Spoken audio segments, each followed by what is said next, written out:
For those of you who don't know, it started about 7 years ago now in Dallas, Texas, after a very well-known endurance cyclist was struck and killed on a quiet country road. He was clipped actually by the mirror of a school bus.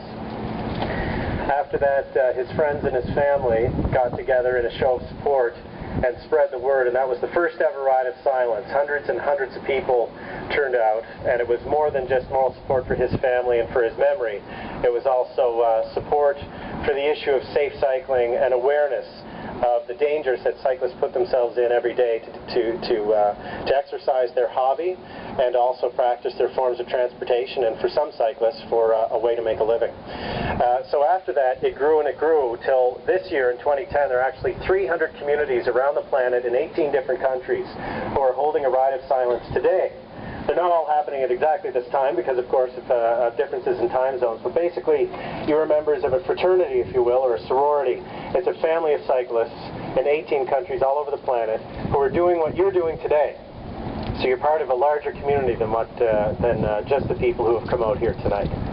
And now to mention all the people who have been injured in cycling accidents in this island would be a task that would never end. It's probably happened to a lot of you, whether you got clipped in the elbow or edged off the road by someone who wasn't paying attention, or something worse like Jacques told me this morning, who recently took a trip over someone's car hood and ended up on the other side, or maybe you had a door prize. Some of these injuries last for a couple of days, some last for a couple of months, but I know cyclists who have paid for it in years and years. Chronic pain, injuries that never go away. They can't do the things they used to do because of the moment's inattention by someone else on the road who is ensconced in metal and glass. So that's part of the aim of today. It's to raise awareness about cycling fatalities. It's also to honor those people who have been hurt or killed on bicycles. And it's also to raise awareness of the concept of sharing the road and having respect for everybody who uses these public spaces.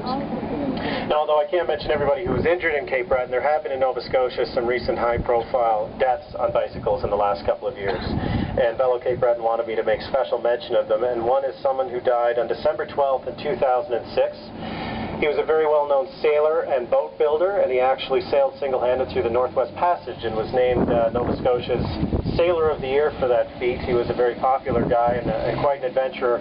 He was hit and killed while he was bicycling near his home in Blandford on the mainland, and his name was Peter Brock.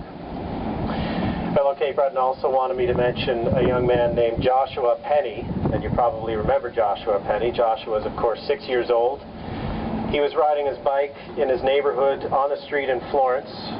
He was hit at 7:30 in the evening on September 26, 2006 by a driver. He died 10 days later in the hospital from the injuries that he sustained in that accident. So Velo Cape Breton has asked me tonight that we dedicate tonight's ride not just to all people who are killed on bicycles, but to Joshua Penny, 6 years old, who died in 2006 in Florence. Now tonight's event, of course, has more relevance, more immediate relevance, and a certain amount of poignancy since it began to be organized. Of course, over this weekend you had 4 cyclists killed on the streets of Quebec in 2 different accidents. And then I don't know whether you heard, but just Monday morning a 16-year-old was killed when he collided with a motorcycle in Ottawa. So because of that news, which has made it into the national papers and raised a lot of awareness about cycling safety, that makes it especially pertinent what you're participating in tonight. So thank you very much for your support. It also goes to show just how vulnerable cyclists are. You know, you have people in cars. Everybody's vulnerable on the road, as Jacques Cote pointed out on Information Morning this morning.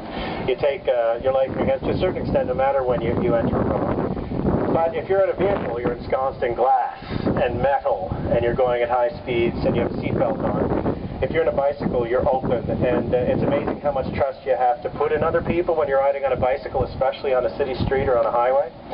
So, and there are myriad reasons that contribute to unfortunate crossing of paths between motorists and cyclists, but Velo Cape Breton says at the root of all that is often the lack of respect, the lack of attention, and the lack of knowledge among drivers about the rights of bikers to be on the road with them.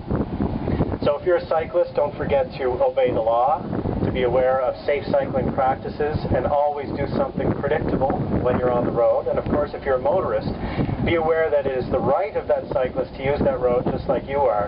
It is also your obligation to recognize that right and to give lots of space, 3 to 5 feet of space. And if you have to slow down to do that, it doesn't matter how much that inconveniences you. If you're late for a dentist appointment, you have to do it. And that's part of what today is about, to recognize that right and that privilege. And a public street is a public place.